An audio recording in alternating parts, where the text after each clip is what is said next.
తను ఆన్లైన్లో ఉండి కూడా నీ మెసేజ్ ఓపెన్ చేయట్లేదా? రీడ్ చేయట్లేదా?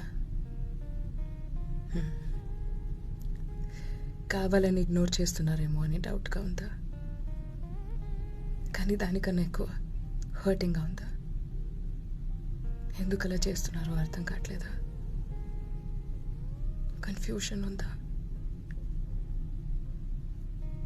ఇప్పుడే నీకు ఇంత బాధేస్తూ ఉంటే రేపు ఒకవేళ నీ మెసేజ్ రీడ్ చేసి కూడా రిప్లై చేయకపోతే